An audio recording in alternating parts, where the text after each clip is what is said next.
আসসালামু আলাইকুম। প্রিয় দর্শক, জাতীয় সংসদের সাবেক স্পিকার ডক্টর শিরিন শারমিন চৌধুরীকে গ্রেফতার করা হয়েছে। আজ ভোর রাতে, মানে মঙ্গলবার ভোর রাতে আর কি, তাকে ধানমন্ডি থেকে তার এক আত্মীয়ের বাসা থেকে গ্রেফতার করা হয়। 1.5 বছরের বেশি অন্তর্বর্তীকালীন সরকার দায়িত্বে ছিলেন এবং এই বিএনপি সরকার এসেছে 1.5 মাসের একটু বেশি। এই দীর্ঘ সময়ে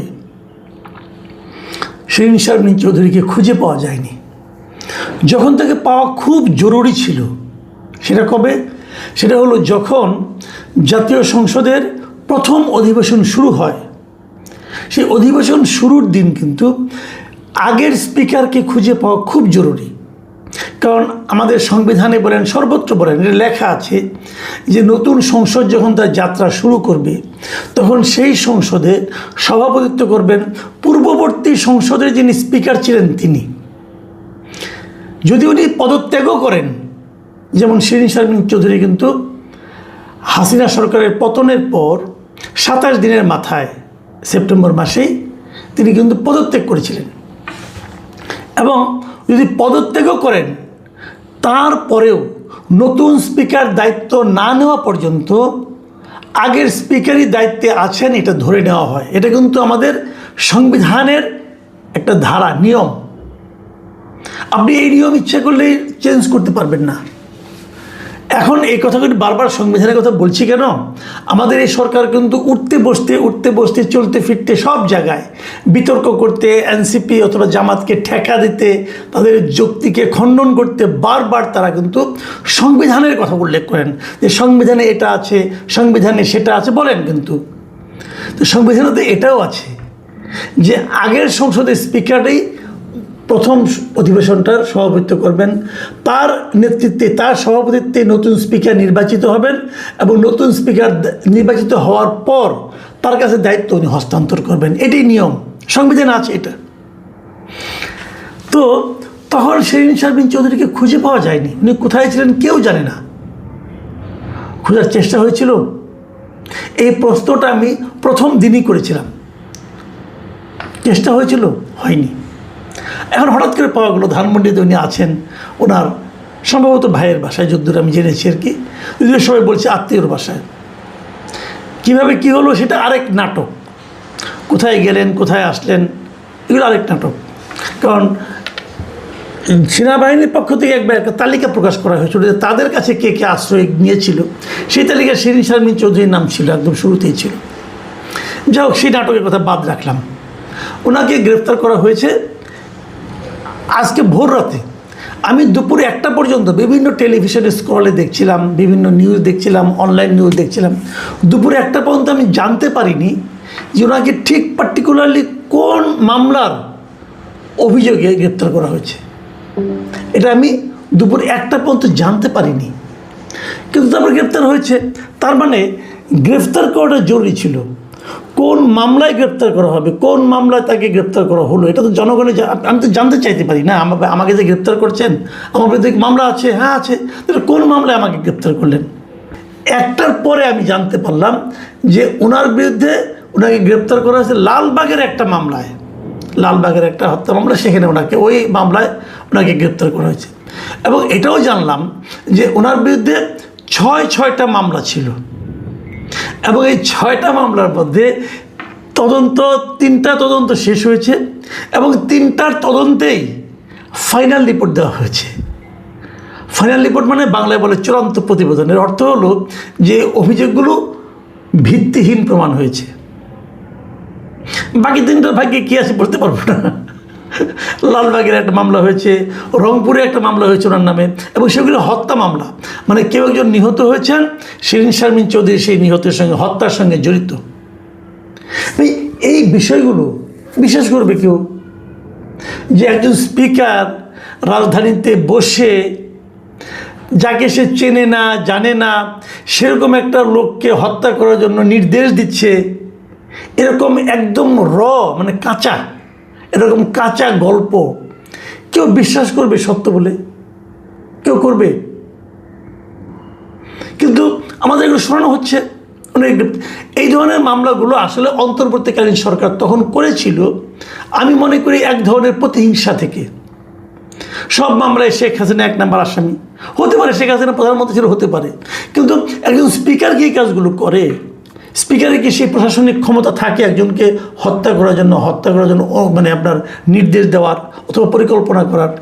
আমরা বিভিন্ন সময় জানতে পেরেছি শেখ হাসিনা যখন দেশ ছেড়ে চলে যাচ্ছেন অথবা যাওয়ার আগে যখন বিভিন্নভাবে আপনার আন্দোলন দমন করার চেষ্টা করছেন, আমি এখন পর্যন্ত কোনো গল্পে শুনিনি সেখানে শিরিন শারমিন চৌধুরী ছিলেন। তাহলে শেখ হাসিনাকে না জানিয়েই শতপ্রণোদিত হয়ে শিরিন শারমিন চৌধুরী এই হত্যা এই মানুষগুলি যাদের উনি জীবনে দেখেন নাই, চিনেন না, নাম জানেন না, এই লোকগুলিকে হত্যার জন্য নির্দেশ দিয়েছেন। ঠিক আছে, হতে পারে। আমি আমি আমি চট করে কীভাবে বলি, মামলা যখন হয়েছে তদন্ত হবে, আদালতে যাবে, বিচারক শুনবেন দুই পক্ষের কথা, তারপরে তো আলোচনা হবে, তাই না? কাজে আমি তো আগেই বলতে পারবো না, আমি তো শিরিন শারমিন চৌধুরীর পক্ষ নিতে পারবো না, তাহলে আবার ফ্যাসিবাদের দালাল হয়ে যাবো। কিন্তু ওই ভয়টাও তো আছে, কে চায় ফ্যাসিবাদের দালাল হতে? তবে ওই মবটা তো এখন আর নাই। অন্তর্বর্তীকালীন সরকার যে মব ভিত্তিক যে সমস্ত কাজকর্ম করেছিল, তো সেই জিনিসগুলো তো এখন আর নাই। আমরা বিশ্বাস করতে শুরু করেছিলাম যে নাই, এবং আমরা এটাও বিশ্বাস করছিলাম যে অন্তর্বর্তীকালীন সরকারের সেই দুর্বল নাটকগুলো, এই নাটকের ধারাবাহিকতা এই সরকার অনুসরণ করবে না, এটা আমি ভেবেছিলাম। এটা ভেবে এক ধরনের স্বস্তি পাওয়া শুরু করেছিলাম, কিন্তু আমরা দেখছিটা কি? আচ্ছা, আপনি আমাদের একটা কথা বলেন, আমি একটা কথা বলি, আজকে বেশি বলতে চাই না। এই যে শিরিন শারমিন চৌধুরীকে গ্রেপ্তার করা হয়েছে, উনি তো স্পিকার ছিলেন এবং উনি অনেকদিন স্পিকার ছিলেন। আব্দুল হামিদ সাহেব যখন প্রেসিডেন্ট হলেন স্পিকার থেকে, তারপর থেকে উনি স্পিকার, এবং তারপর থেকে সেটা আপনার প্রথম দফা, দ্বিতীয় দফা, তৃতীয় দফা উনি স্পিকার ছিলেন। এবং স্পিকার হিসেবে উনি কিন্তু বেশ একটা ভালো ইমেজের লোক ছিলেন। ওনার বিরুদ্ধে খুব বিশাল কোনো দুর্নীতি, বিশাল কোনো সন্ত্রাসের রাজত্ব কায়েম করা, এমন কোনো মানে অপবাদ ওনার নামে আছে আমার কেন অন্ততপক্ষে আসেনি। আমি যেমন বলি না মাঝে মাঝে যে মির্জা ফখরুলকে আমার খুব ভদ্রলোক বলে মনে হয়, আমার কাছে ওনাকেও খুবই ভদ্র বলে মনে হতো। যাই হোক, তারপর থাকতে পারে আমার অজানা তো অনেক কিছু থাকতে পারে, আমি ধরে নিচ্ছি উনি খুবই মন্দ লোক ছিলেন। কিন্তু আপনি আমাকে একটা কথা কেটে বলেন, এই যে গ্রেফতারটা, এই গ্রেফতারটা কি এই সরকারের ইমেজকে বৃদ্ধি করবে দেশে অথবা বিদেশে? এই গ্রেফতারের মাধ্যমে কি প্রমাণ হবে যে এই সরকার আইনের শাসন কায়েম করতে যাচ্ছে? হবে? আপনাদের কি মনে হয়? তাহলে সারা দুনিয়াতে আমি যদি এটা মনেই করি যে সবাই মনে করবে এটা একটা রাজনৈতিক গ্রেফতার, একটা রাজনৈতিক মামলা হচ্ছে। তো এই রাজনৈতিক মামলা যদি এই সরকার শুরু থেকেই কন্টিনিউ করতে থাকে, তাহলে আমরা নতুন কি পেলাম? আমরা তো নতুন কিছুর আশা করেছিলাম, ওটাকে আপনি সংস্কার নামে বলেন বা যে নামেই বলেন।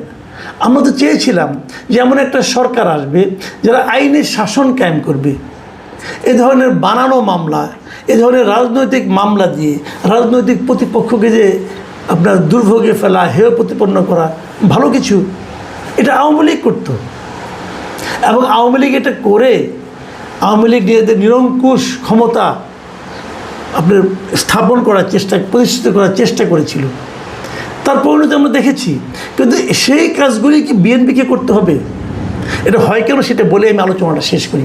এটা হয় এই কারণে, ওই লোকগুলি আওয়ামী লীগের, ওই লোকগুলি আওয়ামী লীগের এই যে ফর্মুলাটা, যে বিরোধী দলকে গ্রেপ্তার করতে পারলে রাজনৈতিক দলের নেতৃবৃন্দের কাছে এক ধরনের পাওয়া যায়, স্নেহ পাওয়া যায়, বলা হয় যে না ও ভালো কাজ করছে, এই যে একটা প্রবণতা ওই লোকগুলি এখনও আছে। তারা এখনও ওভাবেই চিন্তা করে, ওভাবেই ভাবে যে এভাবেই বোধহয় সরকারের কাছ থেকে ভালো কিছু পাওয়া যাবে। আমার যেটা মনে হয়, আবার উল্টাও হতে পারে, হয়তো সরকারও চায়, সরকার হয়তো ভাবছে যে আওয়ামী লীগ আমাদের এত টর্চার করেছে, আমরা তার কোনো প্রতিশোধ নেব না, নেব তো, এবং এই জন্য এটা করব। তাহলে যদি কেউ প্রশ্ন করে, কিন্তু আপনার নেত্রী যিনি মারা গেছেন বেগম খালেদা জিয়া, উনি তো মৃত্যুর আগে বলেছিলেন আমরা কোনো প্রতিশোধ নেব না, আমরা সবাইকে ক্ষমা করে দিলাম। এটা কি ক্ষমার নমুনা? নাকি আপনি বলবেন যে উনি বুড়া মানুষ, কী বলছে না বলছে কী আসে যায়, আমরা এগুলি মানি না? হতে পারে, কিন্তু এটাও কি আপনাদেরকে খুব মানে বিরাট কোনো কাজে লাগছে।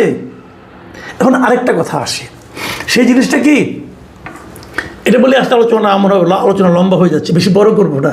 আরেকটা পয়েন্ট আছে, সেই পয়েন্টটা হলো অনেকে বলছিলেন, বলা করছিলেন যে আওয়ামী লীগ নতুনভাবে আসার চেষ্টা করছে এবং কিছু ক্লিন ইমেজের লোককে তারা সামনে নিয়ে আসবে। হাসিনা, জয়, পুতুল ওইগুলি না, ওই সমস্ত শেখ পরিবার, ওই সমস্ত ডাইনেস্টি না, তার বাইরে ক্লিন ইমেজের কিছু লোককে নিয়ে আওয়ামী লীগ নতুনভাবে সংগঠিত হবে, এই ধরনের একটা কথা মানে বলি হচ্ছিল কোনো জায়গা থেকে। এবং সেই ক্লিন ইমেজের লোকের মধ্যে যে দুই তিনজন লোক আছে, তার মধ্যে শিরিন শারমিন চৌধুরী একজন, সেলিনা হায়াৎ আইভি একজন নারায়ণগঞ্জের আছে, যে কারণে সেলিনা হায়াৎ আইভিকেও কিন্তু এ ধরনের কিছু সাজানো মামলার মাধ্যমে আটকে রাখা হয়েছে।